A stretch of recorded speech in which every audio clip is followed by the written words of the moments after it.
Here we are in Matthew chapter 1, verse 1. And one of the things I would invite you to do is there is a piece of paper that says New Testament that I generally rip out. So you can see the remnant of it there. Be careful when you do it, though, because when I did it at the Old Testament one, I ripped out Genesis 1:1 as well. And that was not good. And I have to kind of keep it in there. So just be careful because there's a little, on the spine there, you can kind of grab more than one paper. And I got a little zealous, and that's just the way it is.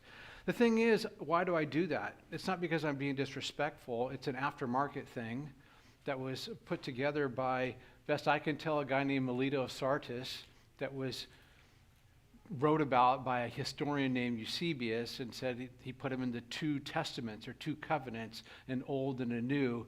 And those two words have forever tainted how we understand the Bible.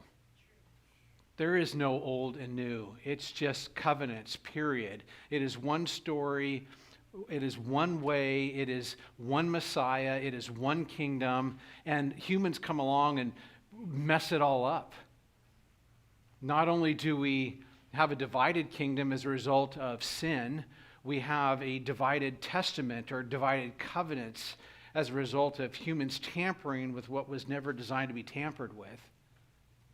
And so I would invite us today that, we need to read this as one book. So most of you know that I am basically a glorified substitute teacher. I will go and I will teach at a high school, and right now I'm teaching Shakespeare once again. I had to learn Tempest like the back of my hand. I would have preferred not to because it's not the greatest thing to ever read. Right now it's Romeo and Juliet because I'm in a different grade. But one thing I'll give Shakespeare credit for, he did a masterful job of knowing the end from the beginning, and he did a lot of foreshadowing as he alluded to the idea that, in this case, Romeo and Juliet are going to die. And he's a master. He's a master in a literary sense because he is kind of the father in the sense of putting these plots together in such a way that everything seems to be hyperlinked. And then you've got the Bible. This is a very big book, have you not noticed? And the hyperlinks in this book are mind-blowing. I'm just thinking, written over the span of not quite a couple thousand years, but a long time, by 40 different authors and by different men that didn't have any relation to one another. And it's almost as if someone went into AI, and it wouldn't do this, but imagine going into AI and saying, write something that is around 1,500 pages, and in almost every verse I want you to hyperlink it to about 500 other verses. I'm just like, how in the world? The author of these scriptures, it really is, it's mind-blowing. For me, the joy of what I do is just sitting down with my coffee in the morning, and I'm at the computer and I'm studying, and I'm the only appropriate time to say the words, oh my God, oh my God, oh my God.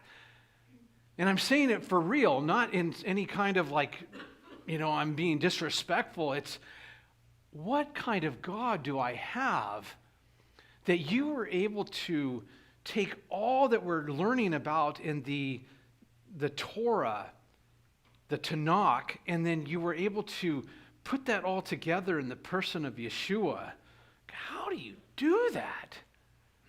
It really is amazing.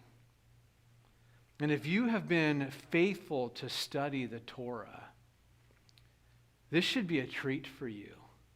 It is not just a genealogy.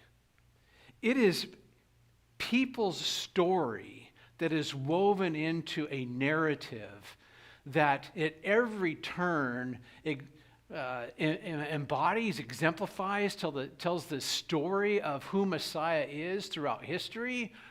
Oh my goodness. Matthew 1, verse 1. The book of the genealogy of Messiah Yeshua, Jesus Christ, the son of David, the son of Abraham. There's going to be 14, 14, and 14. It's going to be from Abraham to David, from David to the Babylonian exile, from the Babylonian exile on to the arrival of the Messiah. Now, I'm not one to get too into numbers, but David, the king, is Dalet Vav Dalet. It's a 4, 6, and 4. It's 14. It's almost the author's way, like a Shakespeare would, the author's way of saying, look within even his name, in the Hebrew name, I am very purposefully putting the generations on purpose so that you might see that none of this is by accident. Verse 2, Abraham was the father of Isaac. We all know Abraham's story. I hope you do. His wife, Sarah. And Abraham would not even withhold his own son Isaac, that he loved the Lord that much. And the question for all of us is, what are we still withholding from the Lord? Because we are all withholding something, and we've got to let it go. Verse 2, and Abraham was the father of Isaac, and Isaac was the father of Jacob. Also with Isaac, his wife was Rebekah, and together they formed this household. Isaac is this sort of messianic figure, and it says for the very first time that he loved his wife. That word love, he saw her and he loved her. And then Jacob was the father of Judah and his brothers. And then with Jacob, we have Leah and Rachel. And Rachel is going to become important in chapter 2 because Rachel is going to lose a child. His name's Benjamin. She's going to die he's going to die in childbirth, and she is going to mourn his death. And that's going to become important. But what I want you to know at this point is that even the story of Jacob and Rachel, Jacob wrestled with God, and then Jacob had his name changed to Israel, and out of him became the 12 tribes of Israel. But even then, what is the next in the genealogy? It is Judah. It is not the biological firstborn. It is not Reuben. It is not Levi and Simeon. It is the fourth by Leah, and he becomes Judah, the one who would be a lion prophetically, Genesis chapter 49, but out of his loins, out of him would come a man, Yeshua. He would be the lion of the tribe of Judah. Why is Judah selected? It's because Reuben, Levi, and Simeon, they essentially disregarded their birthright. They didn't act like firstborn. But there's a pattern here. Just because you're physically firstborn doesn't mean you are of the seed. That's important. We become the firstborn of our Messiah not by water, but by the Spirit. We become a seed of the firstborn because we, in some sense, we reach out and grab it. We go across the breach. That word's going to become important in just a little bit. We, by faith, reach out and grab something. And there's something that Judah had in his humility and some of his dealings that Yahweh selected him as the firstborn. Verse 3, and Judah was the father of Perez and Zerah by who? Tamar. Now that's Genesis chapter 38, and it's a weird story because it's a parentheses. And the weird part is, what in the world is Judah having a lapse in judgment to have relations with someone who is posing as a harlot? That's chapter 38. But Tamar has acted nobly. We don't have time to go over it today, but the idea of what's called Yibam or the Levirate marriage, that when we read about it in the Scripture, sometimes it feels so like ugly or gross. But Tamar's desire is that her dead husband's inheritance, her dead husband would not have his name or his downline, his family line, that their names would be blotted out of Israel. We've already talked about that as well, that no one should want their name to be blotted out of the book of life, to be blotted out of Israel. Therefore, we need people like Tamar that somehow have this vision, that are able to reach out across this divide. Now, here's the thing. When I look at what Judah and Tamar did, I look at what they did, I'm like, that is not the way to go about it. And here's what's crazy about all these hyperlinks that I'm like, oh my gosh, Lord, it's like, how in the world, in your foreknowledge, did you know all of the way these humans would act? And you would operate in their issues, in their sin, in their misstep. And it's almost like he was able to go forward, know what people would do, and then go backward, and then shape what he would do around their issues. To me, I can't get my mind around it. But here's what I know about your life. You've made missteps in your own life. Places where you have fallen. Places where you have made bad judgment calls. And you wonder, sometimes you wonder, is Yahweh going to punish me for this? Yes, there are consequences to sin, but let me tell you something. The God of the universe knew before you committed what you did, he knew what it would be, and I don't even like to use the word because I don't want to get caught in I don't want to get caught into spooky, but let's just call it retrocausality for now. But he would able to go back because he exists outside of time and use even your very issues, your mess ups, to bring about his kingdom purposes. It's something that's so mind-blowing for me. But it's the way it works. And he's so good like that. But Perez, if you go back to the story in Genesis chapter 38, I want to read to you just for a second here.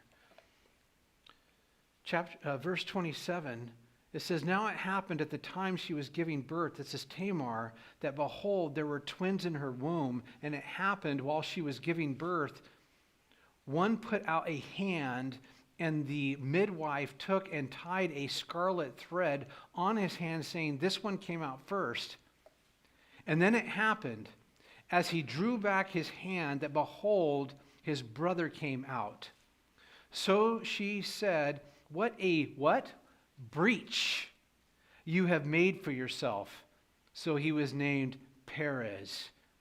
Afterward, his brother came out, who had the scarlet thread on his hand, and he was named Zerah or Zerah." Go back to our genealogy. Who is listed now in this genealogy? It's going through the line of Perez. Prophetically, he is reached out. Though he was not firstborn, he reached out. He crossed the breach to grab for something. Now, the idea here for all of us is by faith, we have reached out and grabbed on to the hem of the Master's garment, that we might follow him and love him. And we continue to demonstrate that all who would obey or guard the commandments of our God, effectually that's what we are doing day by day, is we are reaching out, we are crossing the breach in faith by guarding his commandments. Perez was the father of Hezron, and Hezron was the father of Ram, verse 4. And then Ram was the father of Amminadab. And then Amminadab was the father of Nahshon. Now, I can't stop on every name. It's too much. Nahshon we're introduced to in Numbers chapter 1, verse 7. He is a prince of Judah. In fact, I want to go there, Numbers 1:7. I'll read it to you so you can get a little... Oh, I'm going to read Numbers 7:12. 7:12. I want you to notice, now the one who has brought his offering near the first day was Nahshon, the son of Amminadab, of the tribe of who? Judah. This is in the context of the dedication of the temple. Here's what I miss all the time, is that in these genealogies and the way their histories played out, even the one that brought the first offering, if you read that whole chapter, the one that brought the first offering was in the line of Judah. So in other words, hidden messianically in Nahshon is this first offering, this first fruit for the dedication of the tabernacle. If I'm reading that without doing my homework, there is no way I'm going to catch that. And as I was looking at rabbinic literature, there's a story about Nahshon that is legend, but it's something that, even though it might not be true, it's something that I think to myself, it's a thought. The legend goes like this, and it's in Soda 37a. It's a midrash. It's like, it's not the Bible. Why do I bring it up? It's a story. Sometimes I illustrate things. It's just a story.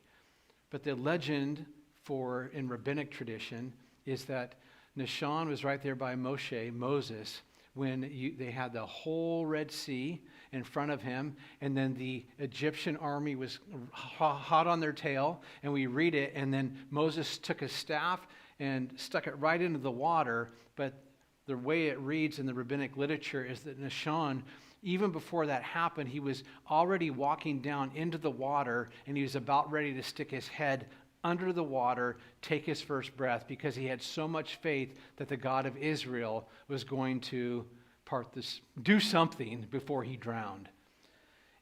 It's probably amounts to a wives' tale, but it was interesting reading. But it still is, who knows? These are the stories that they passed down in Jewish tradition that I think to myself, at the very least, it taught that faith is required on this journey, and it might cost us. Well, Nahshon was the father of Salmon. In verse 5, Salmon was the father of Boaz by Rahab. Remember when we were going through the book of Joshua went and conquered Jericho, and before the walls came tumbling down, they met a lady named Rahab, and she gave them some information. And she ends up marrying Salmon. I keep wanting to say salmon, but it's not a fish. Salmon.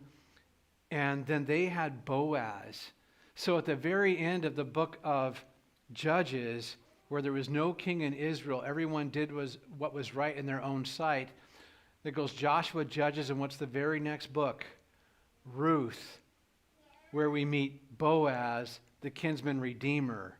So whereas all the judges of Israel, they got progressively worse. You had some maybe glimpses of goodness at the very beginning, but toward the end of the book of Judges, it just got more rank and more horrible. And even though they were saying the name Yahweh, there was not really any semblance of Yahweh in the name. It was just in name only. It was Yahweh, but they didn't work. They did things that was really crude and bad.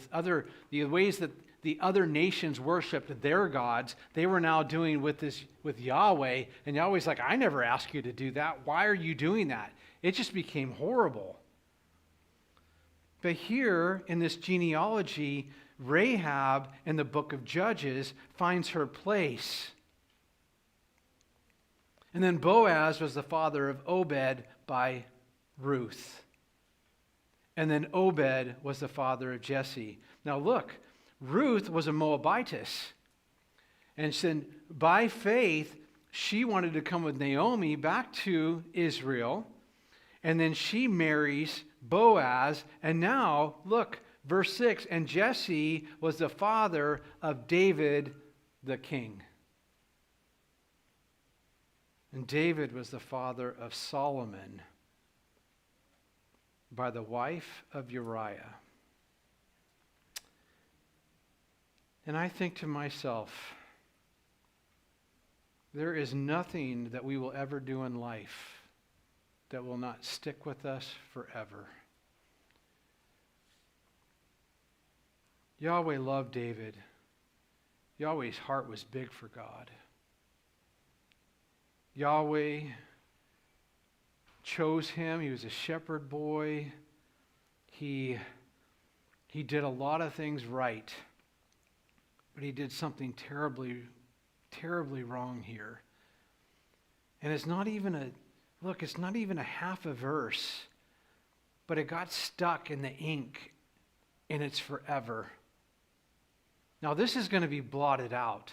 At some point in the future, there's going to be a new heaven, a new earth, and all that stuff is going to be wiped away.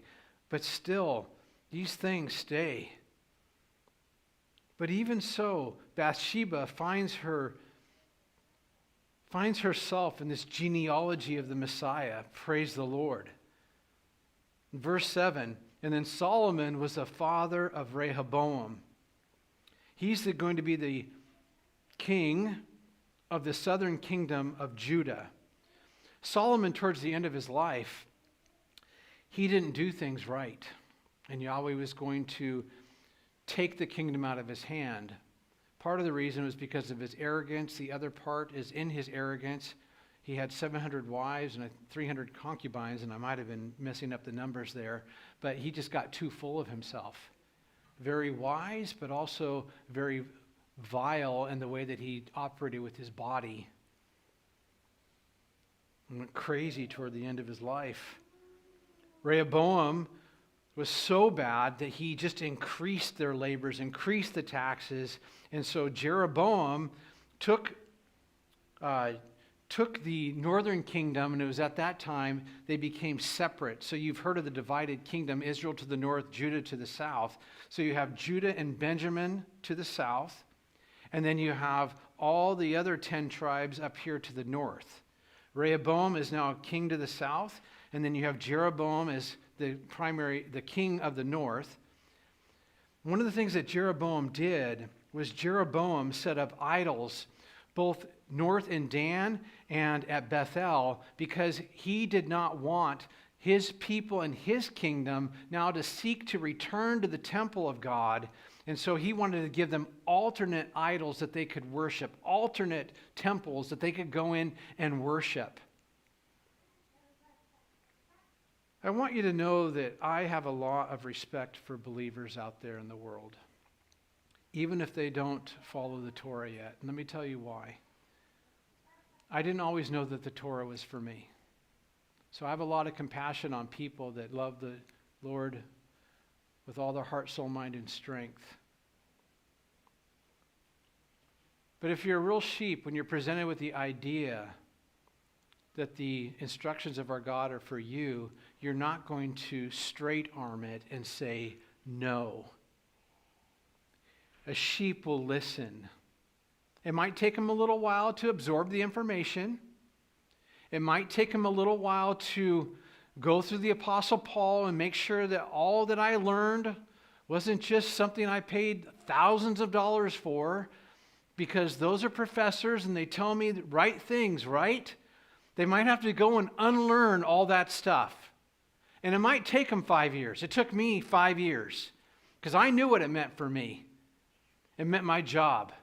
It meant my reputation. But still, I was a sheep. I heard his voice and I went and tested everything that I was told. And here's where I've come out. The instructions of God are for his people. Do not disregard them. There's a reason I bring it up. I'm okay with shepherds making a mistake. But here's what I don't like. I will go on YouTube and I will find people, especially around Christmas time, they're going to go in and re-up their videos that basically say that Christmas is okay. It's okay to worship God in their way, in pagan ways. It is not right. Jeroboam did the exact same thing. I don't want them to return to the temple in Israel, so I've got to make them feel okay with these alternate temples alternate structures that I have erected, and I'm going to make them feel good and right about it. I mean, think about this. Do we not look back at the people of the northern kingdom of Israel and we're like, what are you doing? Why are you going to the temples and worshiping the idols that Jeroboam set up? It's because he's a smooth talker. It's because he rewrites history. It's because he makes what they're comfortable with feel okay, and it's not okay.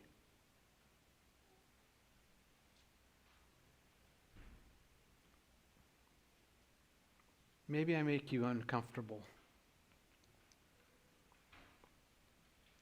I don't know what to do other than to say, I don't want to be a shepherd in a household that leads people to worship in the constructs of systems made up by other gods. So let me do my job. And let me do it in a way that is just truthful. I have already admitted to you, I've made plenty of mistakes in my life, and sometimes a little bit slow-headed in arriving at conclusions. But goodness, if everyone goes to a church so they can hear truth, then let's let truth be told. Let's not worship the Lord our God in a way that is constructed out of the fabrications of a human mind or by the fabrications of false gods over false systems. Well, Rehoboam was the father of Abijah. My father is Yah, or Abijah. And Abijah was the father of Asa, and Asa was the father of Jehoshaphat.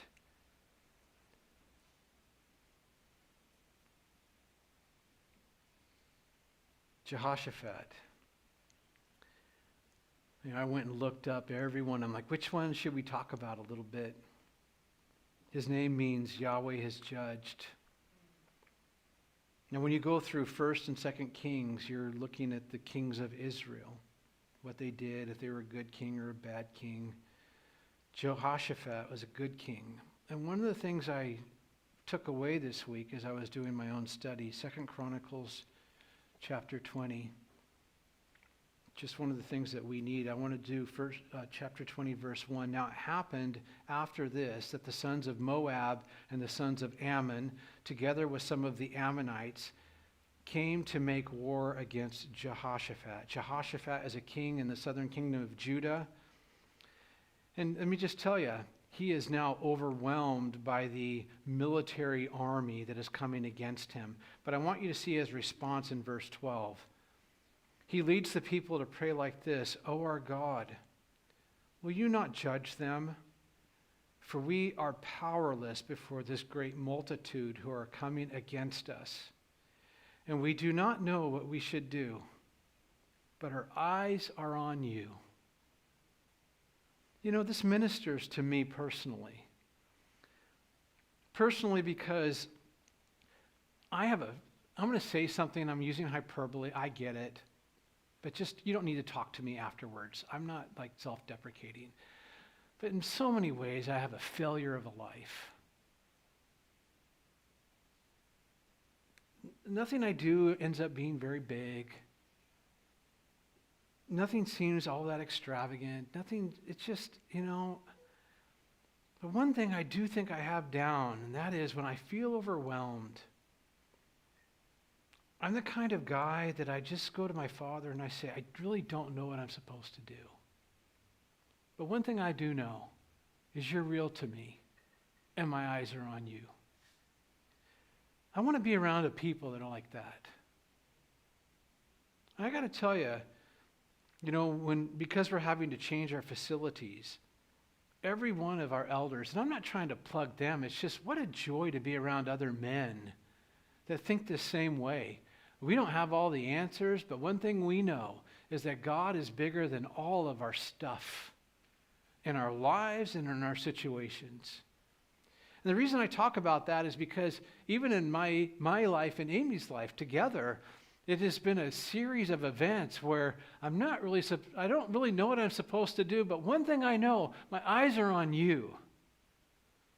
And wherever you are, that's my hope for you, is that you would have the type of heart that your eyes are solidly fixed on our Messiah.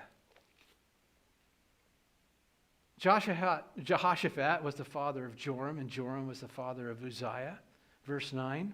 And then Uzziah was the father of Jotham, and Jotham was the father of Ahaz. Ahaz was a bad king.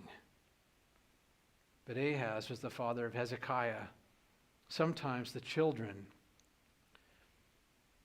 take the evil of their father, and then Hezekiah is doubly good. Wonderful man, a wonderful king. Under his leadership, not only did they do the Feast of Unleavened Bread, he's like, let's do it for 2 weeks because it's so good. You know, I got to tell you something. I want our feast days, please, can we make them so joyful? And here's it, with intent of heart. Let's make them so joyful that it isn't our desire to stop. It's our desire to go into the next day, to linger on into the night, to dance, to be together. Somehow we've got to get past the tradition, something that we guard, to something that I just want to be a part of. Even Yahweh, when he's talking to Israel, it's like, I just don't want you to do the feast days anymore. It's not because he came to fulfill it, to do away with it. It's because they were doing it, and they were doing it out of pure tradition. He's like, just how about we not? If you can't go on a date with me and really be there and put your phone down, then how about we just not? I would rather wait until you need me, that you want me, that you want to date me. And that's why I tell you to get your hearts ready for the appointed times. Because if you show up to date night and you have not been utterly preparing your heart day in and day out, longing, counting, ready, there should be no one in my sphere where we get to an appointed time of our God and like, oh yeah, I got to do that. That is insane. Or what person would tell me, I've got to work.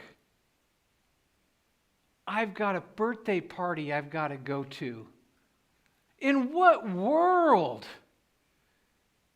is anything more important than the love relationship that we have with our King? And here's the truth, maybe in your world. Now, I want you to know that was my world too. I have not shown up to date night plenty. And I want you to know I have utter compassion on those that are not there yet, because I understand. But that doesn't mean that I can look back at my past sin and somehow bring that into my present teaching, because Yahweh wants us to be a different kind of people. And even with Shabbat, where else in the world would anyone rather be than in a holy convocation? Where in the world would we rather be? These are important to the body. Verse 10, and Hezekiah was the father of Manasseh, and Manasseh was the father of Ammon. And Ammon was the father of Josiah. Now Josiah, Yoshiyahu, healed by Yahweh. And Josiah, he found the laws of God, by the way, and he read them, and he's like, shouldn't we be doing this? And then they started doing it. Good king. And then there's Josiah, who was the father of Jeconiah. Jeconiah, now this is a new one for me, and I only learned about this week. That Jeconiah is Jehoiakim and is Coniah. They all go by the same name. So he's going to be referenced as Coniah, but there is a prophecy about him that I want to alert you to. because after him, now they're departed to Babylon. So in Jeremiah 22:30, now if you knew this before, right now, you knew something before I did. So in Jeremiah 22, I just want to alert you, if you've opened your Bible there, in 28 it says, is this man Coniah a despised, shattered jar? Now, in the scriptures themselves, it doesn't really talk too much about this man, but we know in the prophetic sense after him that Yahweh must not have been pleased with him. And then in verse 30, Jeremiah 22, verse 30, thus says Yahweh, write this man down childless, a man who will not succeed in his days, for no man of his seed will succeed sitting on the throne of David or ruling again in Judah. We got a problem. There is a prophecy from Jeremiah that is saying that this line of Judah is now stopped. No king is going to sit on the throne from his body. Do you see a problem here? Because the king is going to be from Judah, but we've got a hard stop here. And so the question becomes, what in the world is going to happen that's going to qualify Yeshua being from the tribe of Judah when you have this prophecy? And there's an answer. And that's part of what was one of my oh my God moments. Like, how in the world are you going to fix this problem? He fixes it, and I'll show you how. But wait, can you just kind of put that in a parentheses?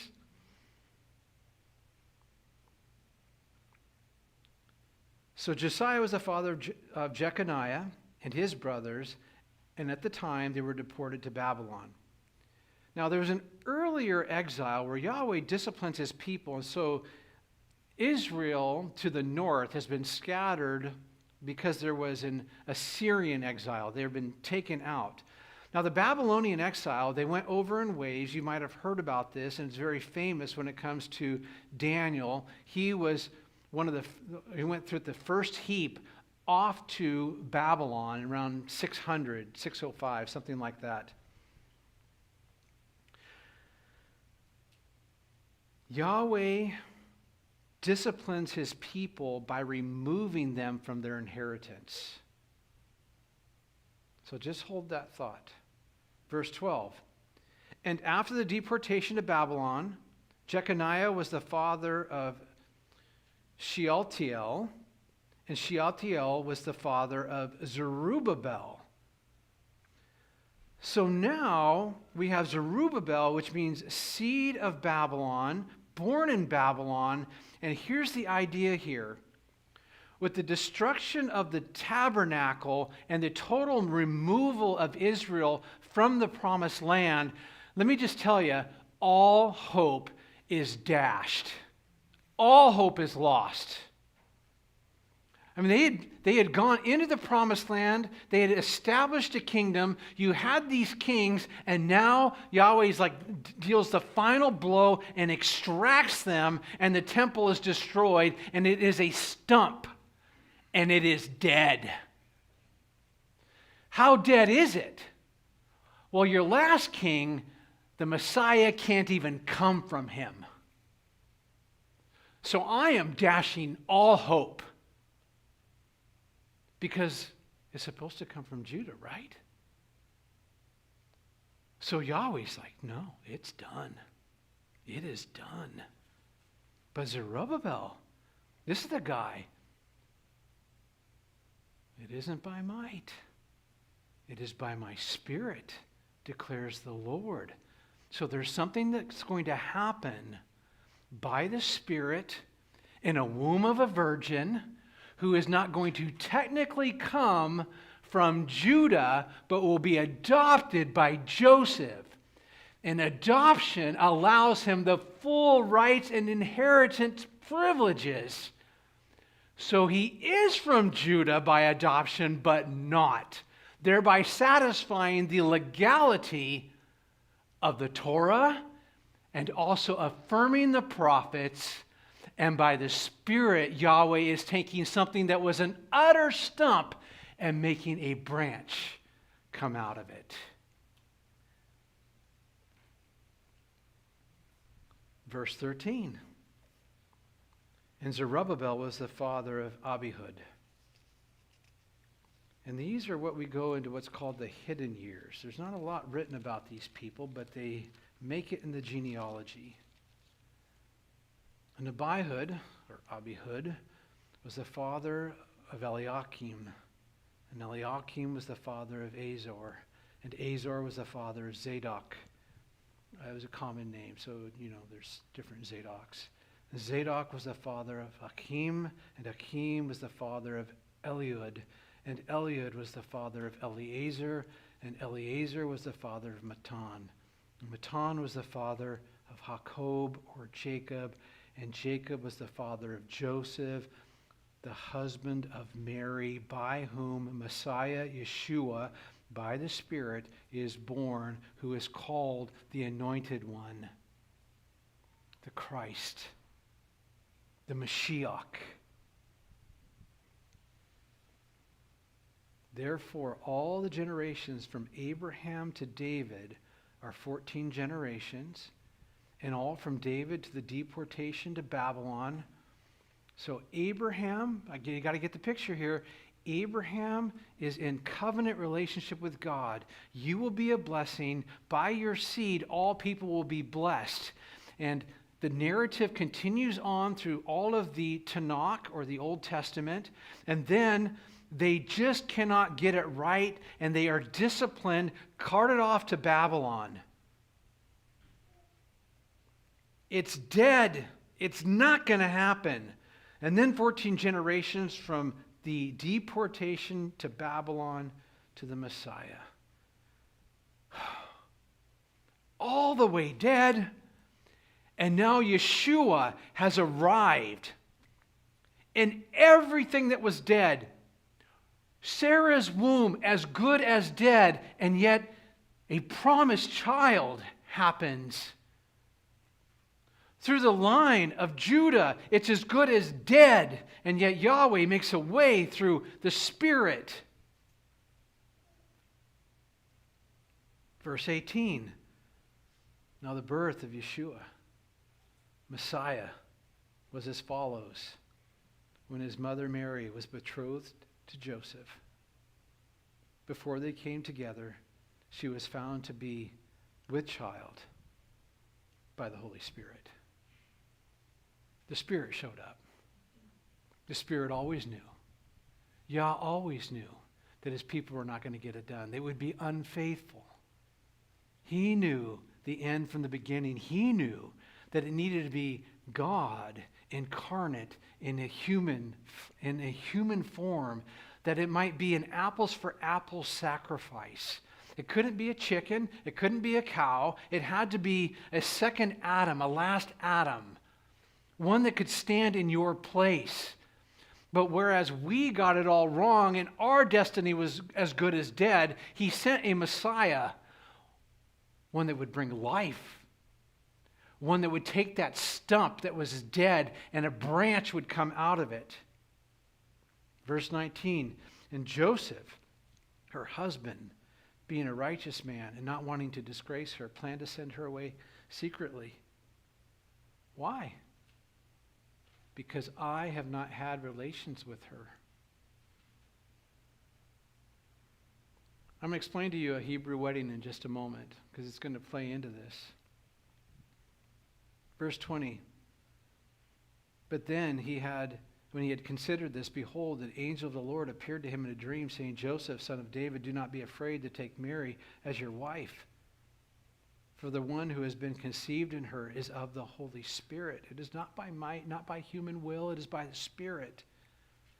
And she will bear a son, and you shall call his name Yeshua.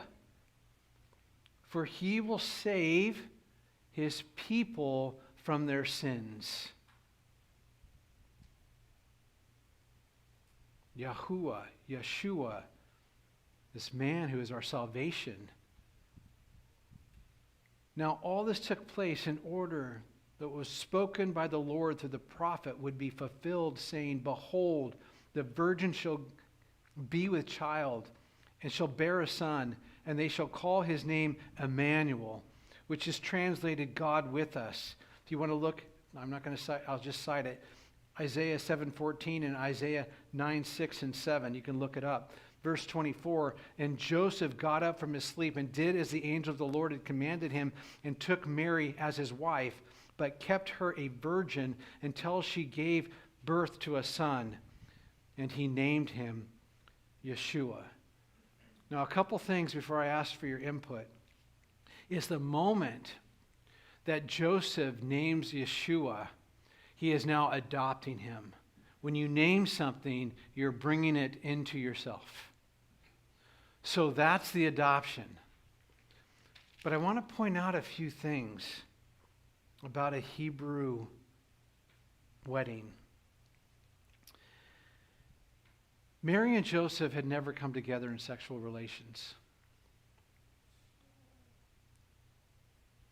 But during that time, they had a betrothal and then a consummation of the marriage. And between these two were about a year apart.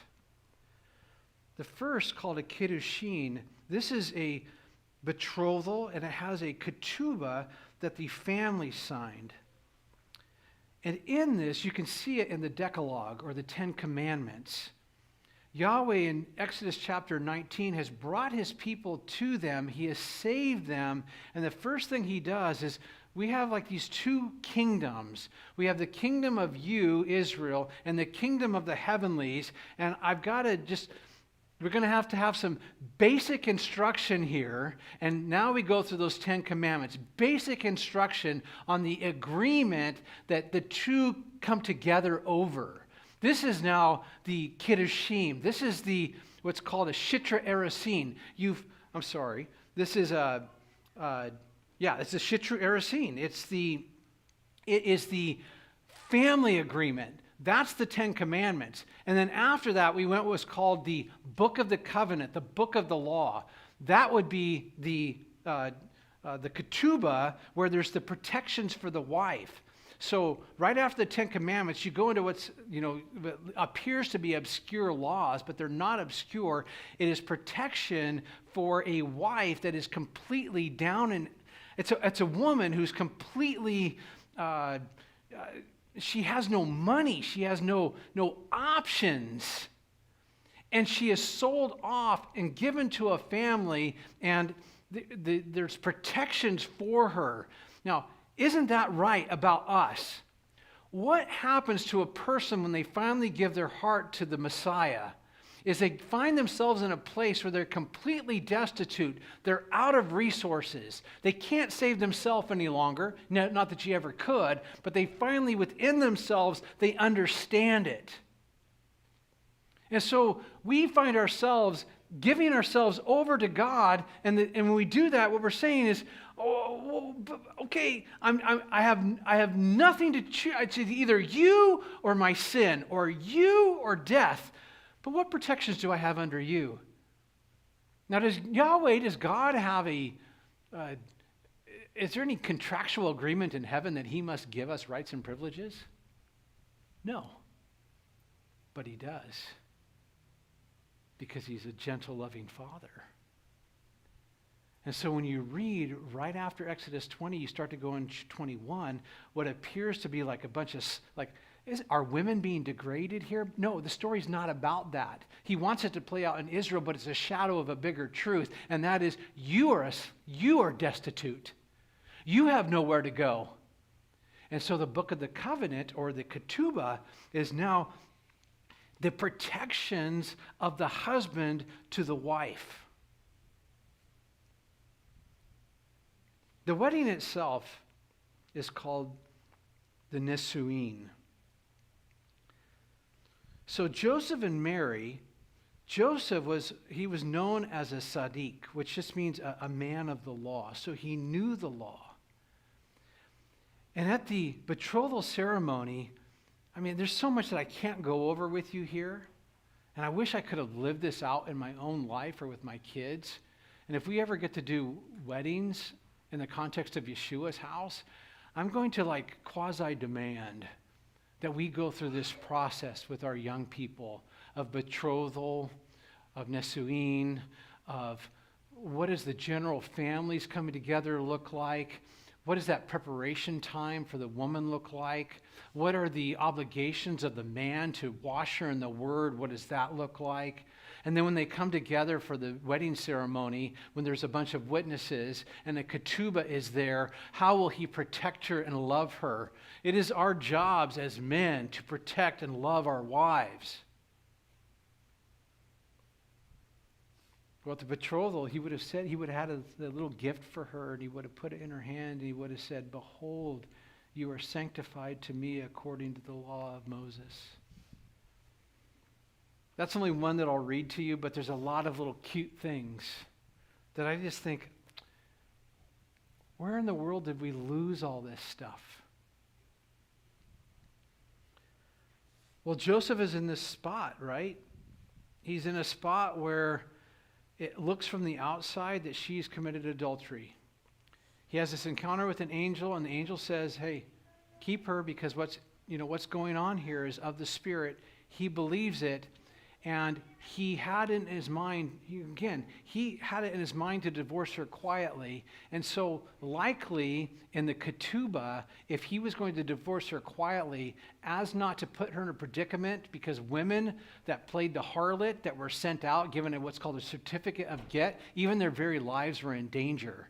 And so he had what's called a mohar, I think it's called. I don't say the word every day, but it's like a reverse dowries. What am I going to pay to get her? But if he released her, it indicates in the text just a bit that if he was going to release her quietly, that not only was going to release her, though he was not lawfully obligated, he would have paid that mohair, which would have been like a year's salary. And what a good man. He did nothing wrong, and he was willing to divorce her quietly. I put all that together and I think, oh my gosh, how beautiful, how beautiful. Now, I have not explained Hebrew wedding stuff for quite some time, and I need to get better at it, so I might have botched it up a little bit. If you're watching online and you know Hebrew pretty well, sorry, I botched some of that up. I don't say Nisuin very often. That said, I see Yahweh's hand in all this. But let me tell you, there's a lot more to get through, and it gets not better, but the storyline plays out like, oh my gosh, how in the world could this all play out like this? But you get a chance. Tell me, what else do you see in the text? What do we all need to be aware of? Or what questions do you have? This is the open mic time. Do you have anything?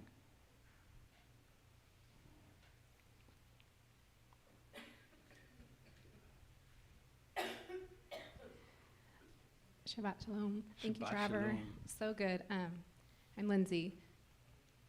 So I found myself really curious to compare the genealogy of Messiah in Matthew 1 to Luke 3. Mm-hmm. And there's some really interesting differences. I know you can't get into all of the things, so I'm not expecting that, but I just wanted to share some observations.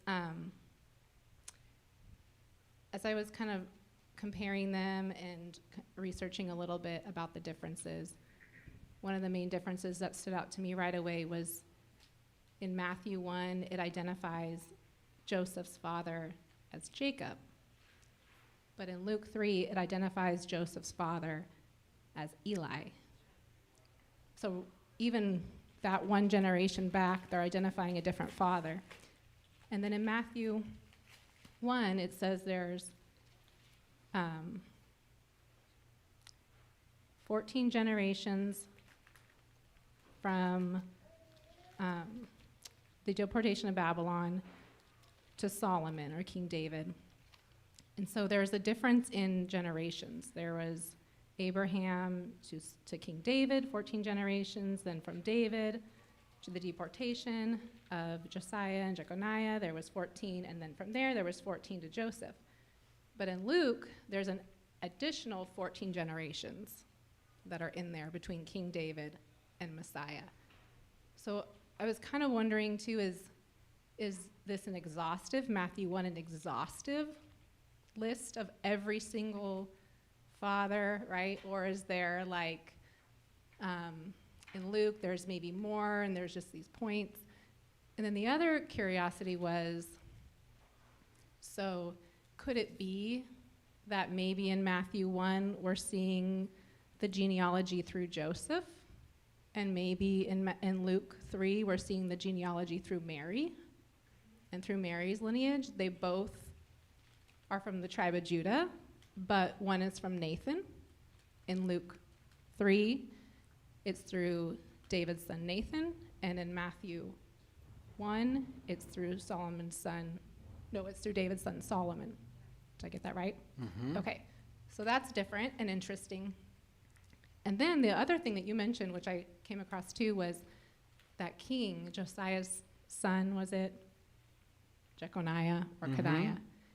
In Jeremiah, he's the last king of Judah, of Israel, and he's only in this Matthew 1 genealogy. He's not mentioned, as far as we have in the text, in the Luke genealogy, which is fascinating because if Matthew 1 is Joseph's genealogy, then what you read in Jeremiah, where there is going to be no seed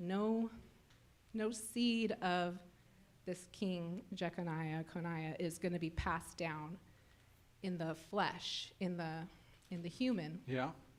But it's missing from Mary's, so that to me it like just points the finger back to Messiah having to be divine, because he's not coming through, and Yahweh didn't go back on his promise to the Jeconiah. And in Jeremiah 22, the portion that you read about the curse upon this last king, Yep. so fascinating, because then the next few verses, it goes right into the righteous branch, which you were referring to.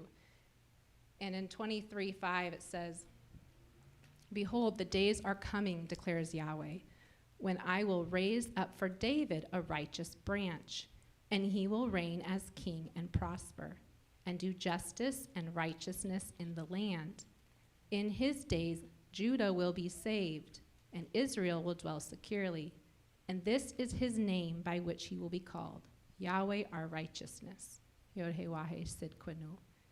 So right after the declaration that no more kings coming from Judah, you have this complete contrast saying there will be a king from Judah. So just interesting, how are the people pointers, right, to be looking for Messiah, but that he's not going to come from the seed, the man lineage. So I don't know, I guess just curious if you came across any other information about, I couldn't find anything exactly saying that it was a Mary lineage and a Joseph lineage. But Thank you. You threw a lot out there. You did. I'm going to just do quick answers. First of all, I don't know all things. So on the one where Joseph has a different father, I've read about that and it made sense to me at the time. I can't pull it out of the file cabinet right now exactly why it made sense. I will get there and get back to you on that one. Another one on the generations being different. I do know that the word used for that doesn't necessarily mean a succession. It can mean that your grandfather was this person.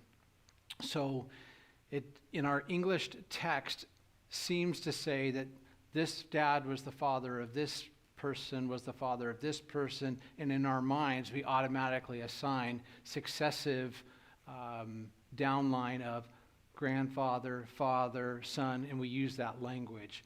But in the Greek language here, that, just call it other sources. The original sources, the word would allow Matthew to skip sometimes because he's using a literary device to put in the 14, 14, and 14. Because in his time, the numbers meant things to people. And so he was trying to make a point that this is of David.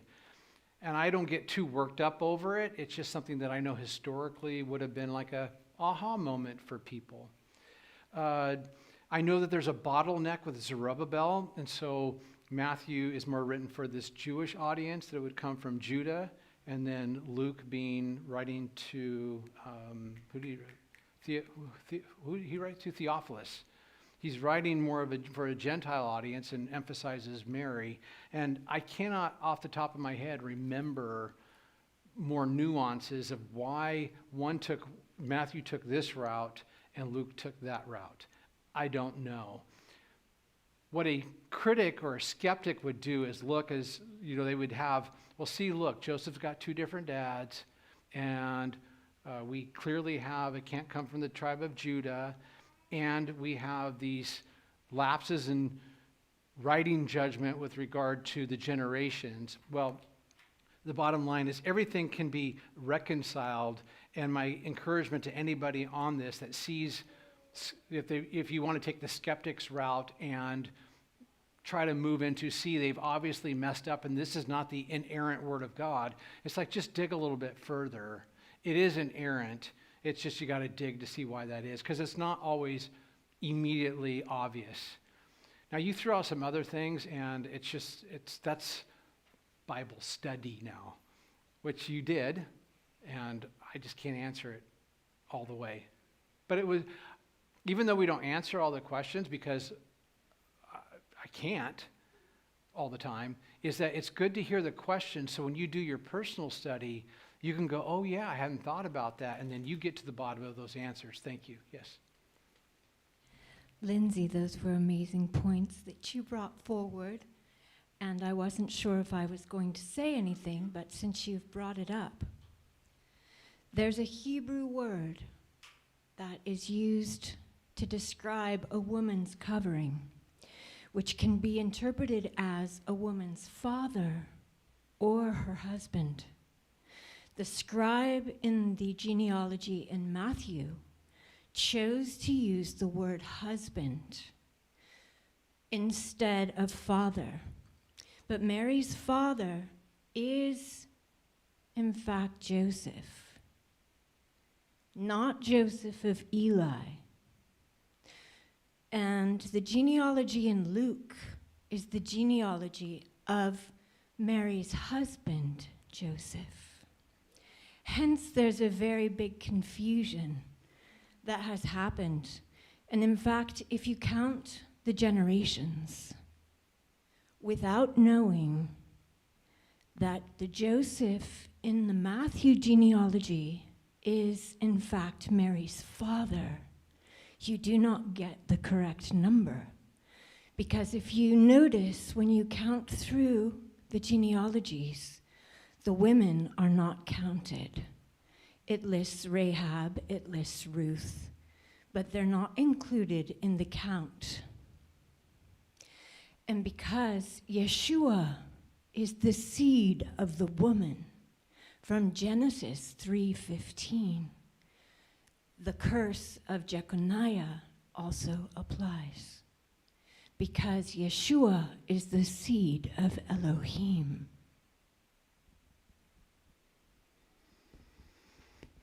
Okay. I'm going to have to pause on that, in that the Joseph being the father, it's not saying that Joseph, her husband, is just the name of her father was Joseph. Is that what you're saying? I want to clarify it. There are two Josephs. Yep. Joseph, who is in the lineage that's given in Luke 2, that's Joseph's lineage, Mm-hmm. as the husband of Mary. Yep. Joseph, the father of Mary, Yeah. is in the lineage in Matthew. Yeah, so you're just saying two men by a different name, correct? Both Josephs. Yeah, there's nothing in Luke, because, I'm getting older. There's nothing in Luke that would somehow indicate that if her father's name was Joseph, that somehow,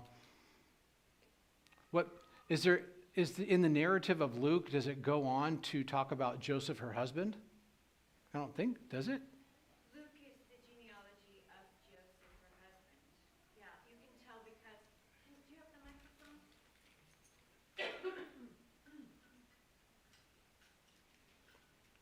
Hey, it's just a little hiccup for me, so I want to understand. Yes. Yeah. Okay, so there are two different lines that separate through Nathan and Solomon. Mm-hmm. Mary is of the line of Solomon. Her husband Joseph is of the line of Nathan. They're two separate lines, two separate family trees. If you go to Luke chapter 3, I believe it's verse 31, that lists Nathan. Okay. Mm-hmm. And it's very profound. Yeah. And it's even believed that Joseph, who's listed in the genealogy as Mary's husband, is actually Mary's father, which is how you get the count of 14. But it's believed that that Joseph is Joseph of Arimathea, Okay. which would make Joseph of Arimathea, who went to Pilate to take Yeshua's body off the cross, his actual grandfather, which is quite beautiful. Yeah. Well, hey, these are things to consider and study. Victor in the back. Thank you.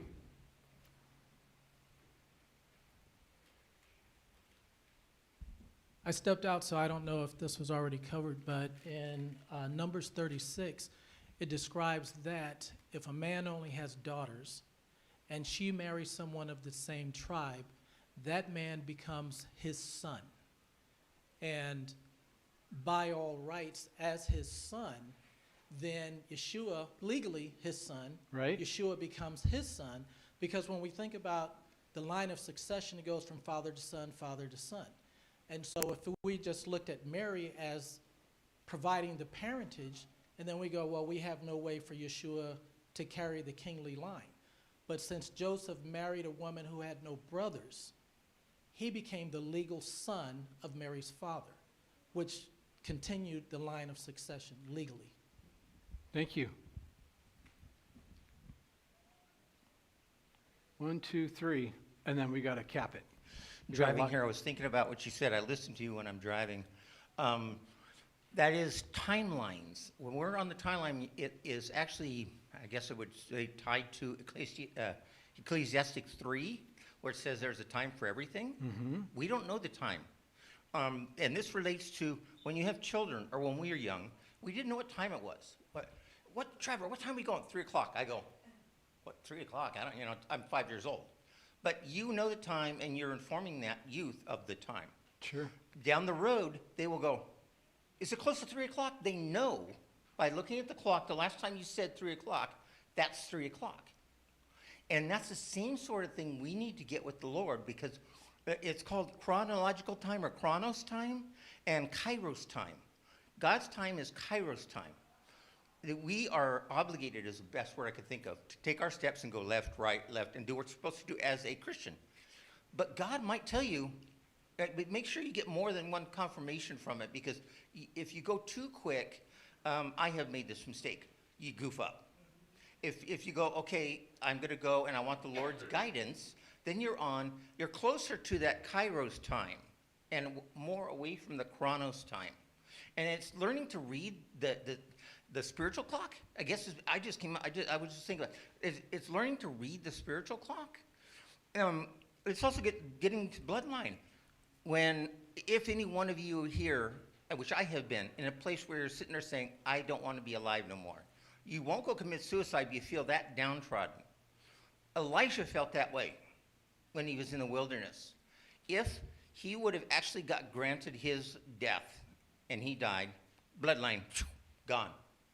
So really trust the Lord about your life. And like I said, I'm still doing that myself every day. But I got to say, I really appreciate you guys and Trevor, because I was listening to a number of things that have been talked about by different people here. And I'm just going, it's right on. It's right on. Thank you. We go to Frank. And is it Zenny? Hi, Zenny. Shabbat shalom, everyone. I wanted to point out that by his not being able to use the line that was in place through Joseph and what was it, Jecadiah, it opens the door for Yahweh to act as a kinsman redeemer by assuming the debt and fathering the sacrifice. Amen. Amen. And if you've been around, you know what that means. And we get into Ruth. That's so true, Frank. Thank you. Zenny? Oh, hi. So just want to point out that I thank God that He elevated the women in the genealogy. There's 3 women pointed out here. I think it's 4, isn't it? Well, Uriah's wife wasn't like Right, said not explicitly named. explicitly. But Bathsheba. And then there's 4 Gentiles, because Yeah. and I just want to point out that it's amazing that Boaz's mom was a Gentile, and so that's why he wasn't. Because I know there was a rule. I'm not sure. I guess it wasn't a hard rule that Israelites should marry their own, because Rahab or Tamar was married into Judah's family, and then Rahab. But anyways, I think Boaz was open to the fact that he could marry. He was comfortable with it because his mom was a Gentile, and so when Ruth came along, that was his wife, became his wife. And then my other question is, you were saying that the first step in a marriage for the Israelites is to following the law, because I know it's matchmaking. I'm not sure if it could be expounded. And the second question is, because the way we do marriages right now, how the world is you see a person you like or not like, and then you go on a date and then marry. But with the Israelites, it's very different, because it's the parents who make the decision of who the partners will be. I don't know if it was quite an arranged marriage, but it was certainly more familial in their approach. It wasn't a unilateral decision on the part of either one of the parties. There would be no little Hebrew girl that would get married to another family without her papa knowing the other family and approving of this, and likely having a lot of sway in how that decision was made. The reason I say that is when Eleazar was going to look for a wife for Isaac, it seems like, find her and take her. But she was even asked, do you want to be taken? So my point is even though it might appear on the outside that it was more arranged, it did not discount the desires and wishes of both the young man and the young woman. And I think I could just sum it up by saying, even though moms and dads were very much involved in the process, it was all beautifully done, rightly done, and no one got married to anyone they didn't want to get married to. I just wanted to say that, because I think sometimes people fear the instructions of our God and think in terms of betrothal and how they did things, that somehow, I'm not letting my mom and dad pick for me. No. But it was healthy, and it was good the way that they did it. It's best I could describe it. Thank you, Zenny. We got 20 minutes. There's a lot more here. Let's get to it. In chapter 2, we have a very jealous man by the name of Herod. He's also an Edomite, or from Esau. Even here, we have an at war between two families.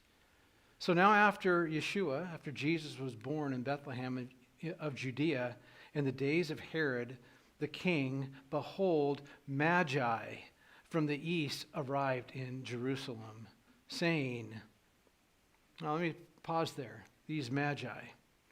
Best I can tell, these Magi probably came from the Babylon area. I want to cite a couple verses for you. First one, Daniel chapter 2, verse 48. Daniel 2, verse 48.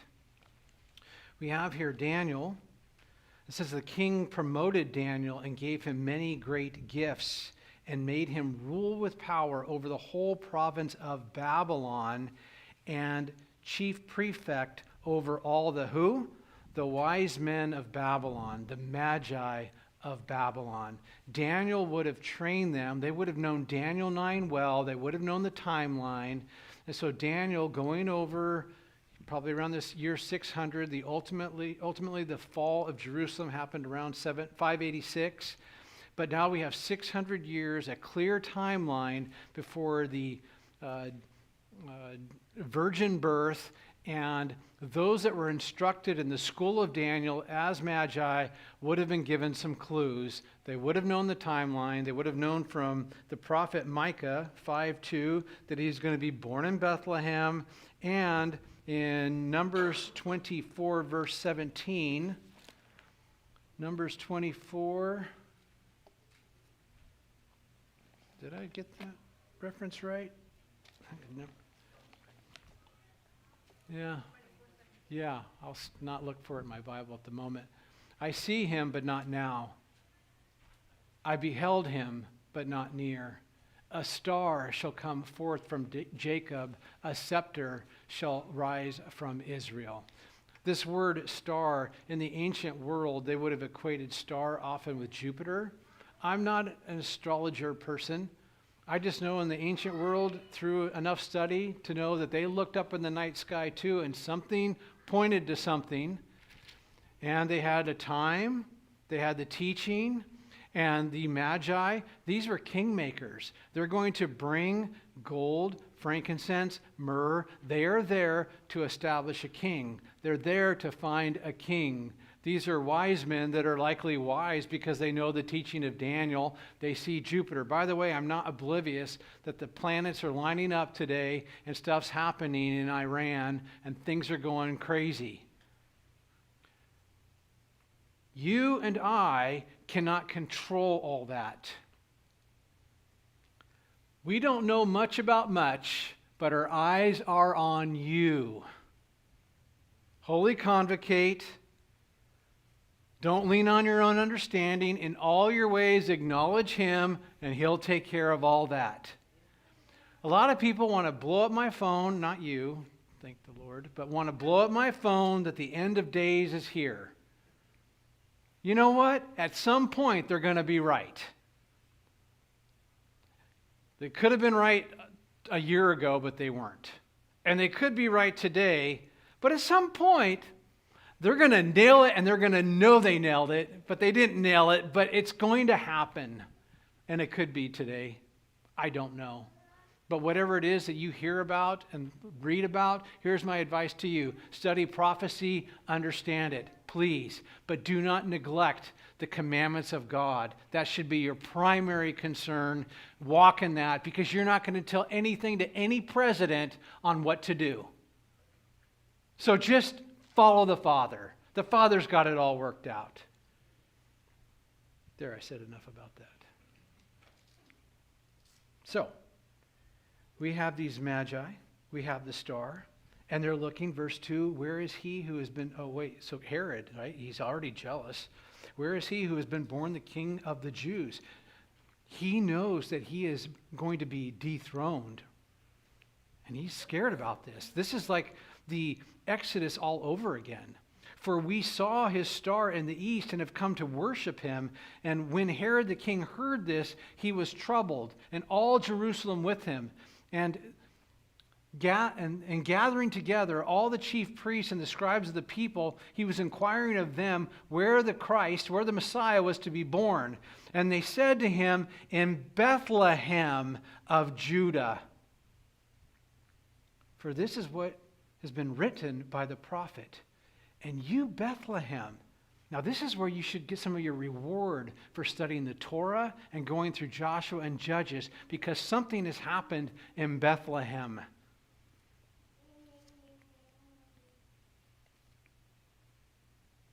In Judges 19, we learned of a concubine who was cut up.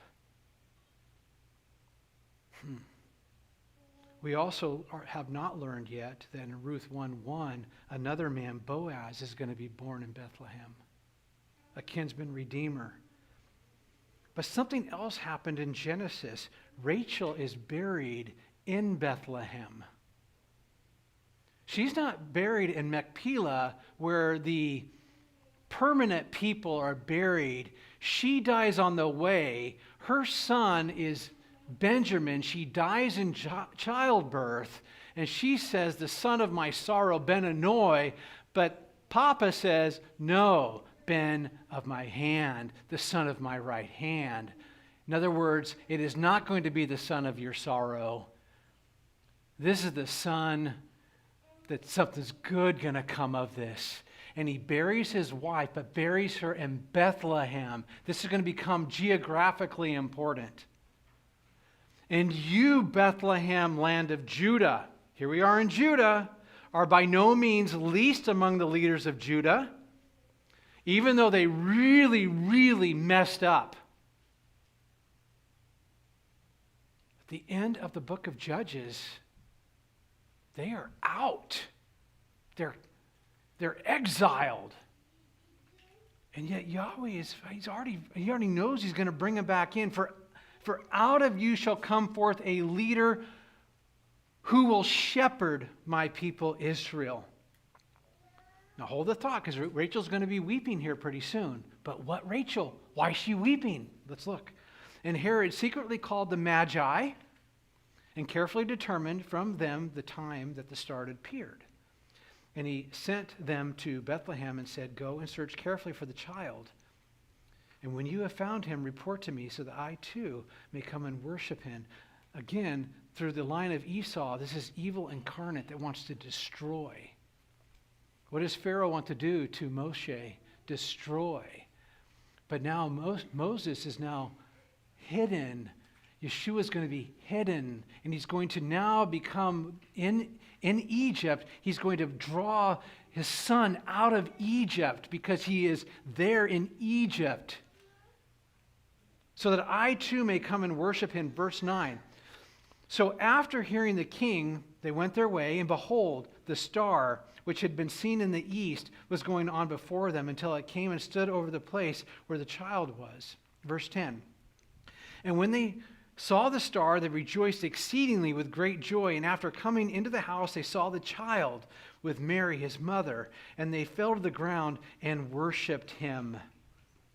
Then, opening their treasuries, they're going to make a king here.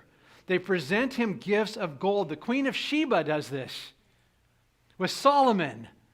The Pharisees don't do it. And even Jesus says to the Pharisees, he's like, even the Queen of Sheba went to Solomon, gave him 120 talents of gold, and you're going to trade me for 30 shekels? What in the name? Woo! But these wise men, they know. And they give him gifts of gold, his kingship, of frankincense. Isaiah 66. I'm just going to cite one verse here. Isaiah, up here, 60 verse 6. A multitude of camels will come over you, and young camels of Midian and Ephah, and all those of Sheba will come. And they will bring gold and frankincense, and will bear good news of the praises of Yahweh. Kingship, frankincense. Frankincense used as smoke in the altar of incense. Now notice what's missing. The myrrh. That's because this is referring to the second coming. The oil of burial is no longer necessary. But they bring myrrh. The oil that will be embalmed, that will embalm him. Verse 12, and having been warned in a dream not to return to Herod, the Magi departed to their own country by another way. Now when they had departed, behold, an angel of the Lord appeared to Joseph in a dream, saying, get up, take the child and his mother, and flee to Egypt. It's the Exodus scenario happening all over again, because out of Egypt, he's going to call his son. And you're like, in the book of Hosea that we just read, wasn't this referring back to Israel? But now it's because there's a conflation of the children of Israel who find themselves enfolded in the Messiah. It was the plan from the beginning. and remain there until I tell you, for Herod is going to search for the child to destroy him. Verse 14, so Joseph got up, took the child and his mother while it was still night, departed for Egypt. And by the way, how wonderful is our God, that in the gifts given to the Messiah, they were able to use that as expenses for the travel. In the same way, the Israelites came out of Egypt and they plundered the Egyptians and they had what they needed for the tabernacle. Verse 15, and he remained there until the death of Herod, in order that what had been spoken of by the Lord through the prophet Hosea would be fulfilled, saying, out of Egypt I called my son. Here's like one of the conflation. Because in Hosea, it is clearly a reference to the Israelites that we read about, but they were unfaithful. And we even read that part of Hosea, to which we said, no, Yahweh, we want to be the generation that stops the cycle of disobedience. But really, here's the truth. We're going to continue to struggle. But we have the Son of God, Yeshua, who went to Egypt, and now we conflate in his story, and he is the perfect Son. And so your identity becomes enfolded in our Messiah. How beautiful. How beautiful. Isn't that good news? How beautiful.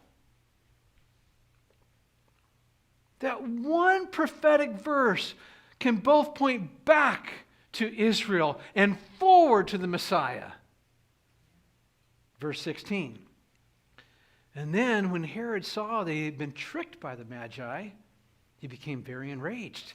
Just like the Satan is so enraged when he is tricked, and he will be tricked. He thought he did away with the Messiah on the cross, but lo, he did not. And I can pretty much know that night was not a good night for him. He became very enraged and he slew all the male children who were in Bethlehem and all its vicinity from 2 years old and under, according to the time which he had carefully determined by the Magi. Then what was spoken through Jeremiah the prophet was fulfilled, saying, now, I could read it here, or we could pretend that Matthew is preaching a sermon and he says, look, I want to show you what Jeremiah is saying. So let's go to the Jeremiah text, which is exactly the same text. Go to Jeremiah 22, verse 30. Is it there? 31? Oh, yeah. Maybe I didn't put a sticker. Thus says Yahweh. Now look, Jeremiah 31:15. Where's the new covenant? Jeremiah 31:31. So you got to put that in context of what's being saying here. So thus says Yahweh, a voice is heard in Ramah, wailing and bitter weeping. Now hold that thought. That Ramah, here's what's happening. You remember that stump that was as good as dead? Yahweh has taken what happened with that. Remember that Levite we talked about, and he cut up the concubine and the ugliness of Israel? Well, Yahweh's going to extract them, and a meeting point before they were extracted to go to Babylon was at Ramah. In some sense, Rachel is on the way, and her son Benjamin, who was the catalyst for all that was going to happen, the vileness of Israel. They're going to be exiled. And she weeps because her people, Israel, are exiled to Babylon. How in the world are they going to return? Wailing and bitter and weeping, even in her death. It's like she's buried there on purpose because she cries for her children. She's not just, remember, it is Jacob married to Rachel. She has Joseph and Benjamin, and out of Benjamin we have this vileness, and then they're extracted, and she's dying. She's in her deathbed when Benjamin is born, the child of my sorrow. But no, he's the child of my right hand. Rachel is weeping for her children. She refuses to be comforted for her children because they are no more. The stump is as good as done. It's over. Where are they? This is Rachel, her crying in her last breath, but it's just like these echoes throughout history of where in the world will Israel, if you're gone forever in Babylon, how could you possibly return? Zerubbabel, by my Spirit. There's a way out of this. And it's not just bringing you back from Babylon, it's bringing you back from spiritual death. If you would just breach and reach out and grab our Messiah. So Matthew is saying in verse 18, a voice was heard in Ramah, weeping in great mourning, Rachel weeping for her children, and she was refusing to be comforted. I mean, think about a mom in anguish, that if she could have lived, that her children are forever gone. She's weeping in anguish. But when Herod died, verse 19, behold, the angel of the Lord appeared in a dream to Joseph in Egypt, saying, get up, take the child, this anointed one, the appointed one, the Messiah, and his mother, and go into the land of Israel. They were in Egypt. I want you to now uproot, go into the land of Israel. For those who sought the child's life are dead. So Joseph got up, took the child and his mother, and came into the land of Israel. But when he had heard that Archelaus was reigning over Judah in place of his father Herod, he was afraid to go there. And then after being warned in God in a dream, he departed to the district of Galilee and came and lived in a city called Nazareth. Netzaret, otherwise known as Branchtown. There's a branch, and he's about to sprout. He wasn't a Netzer, a Nazarite. He touched those who were dead and brought them life.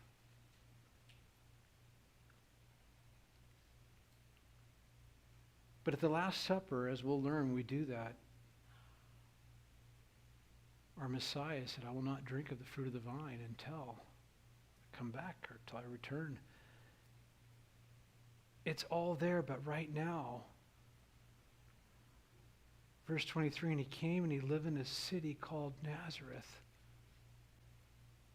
so that what was spoken through the prophets would be fulfilled. He shall be called a Nazarene. Isaiah 11:1.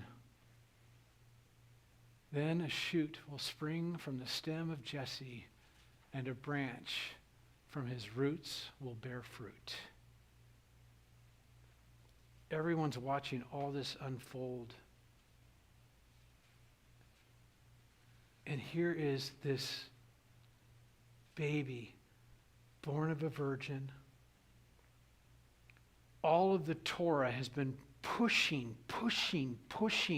It is a custodian, a pedagogos. It is there. It is designed to take the believer and cause you to walk in the life and ministry of the Messiah. And it isn't about you. Oh, I do those feast days. I don't get a lot out of it. Stop it already. It isn't about you. But if you want Yeshua, you will do them. Because like a young child, he's walked footsteps. And just like a kid, footstep, walking in Papa's footsteps. What is a disciple in the first place?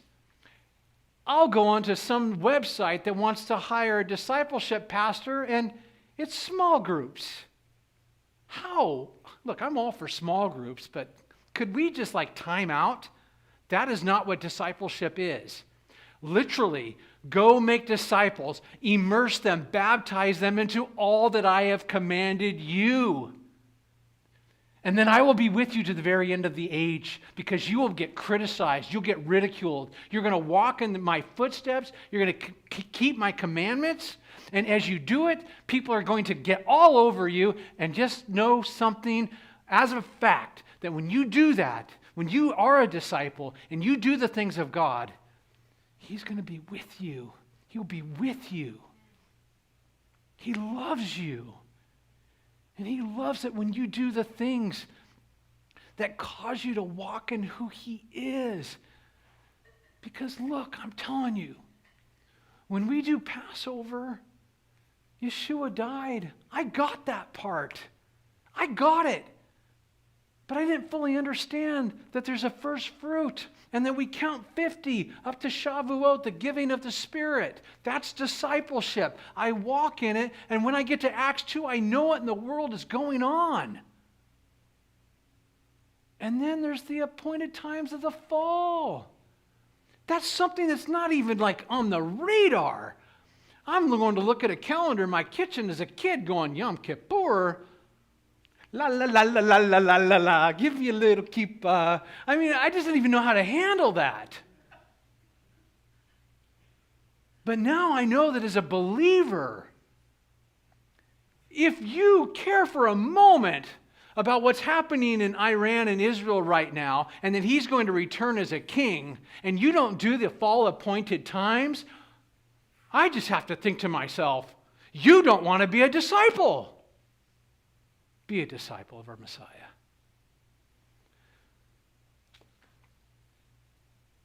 I might not know a lot, but I have a lot of passion. And sometimes I just can't contain myself. You know, sometimes I fell in love with the Messiah. Did you fall in love with Him? Then at some point in your life, you're like, I'm all in. What else have I got besides to be all in and walk in Papa's footsteps? And here's what I know about my own life, is I'm just having a lot of fun. You know, I could have spent more time talking about facility and all that stuff today. And frankly, I don't care. We'll meet in the park if we have to. Because it don't matter. It don't matter. All right. Yeah, I need to learn how to let you talk more. And I keep saying that. It's been a year and a half. I'll work on it. Let's pray. Abba, we love you. We praise you for being our God. Thank you that you saved a wretch like me, and that you also provided a way for me to walk in your footsteps. And one thing I ask about my own heart, and I ask it on behalf of everybody, that as all the appointed times come up for the spring, help our hearts to be in it to win it, to give all away, that we might have the one thing that truly matters, the pearl of great price. Because I honestly believe that everything was as good as dead. It was a stump that was ready for the wood chipper. But no, a branch was born. A branch took something that was dead and it brought fruit, our Messiah. You arrived. You arrived. The promised Messiah is real and arrived, and has provided a way for us to walk with you by your Spirit. We love you and praise you in Yeshua's name. Amen. Can we sing one song to Him, please? With joy, please.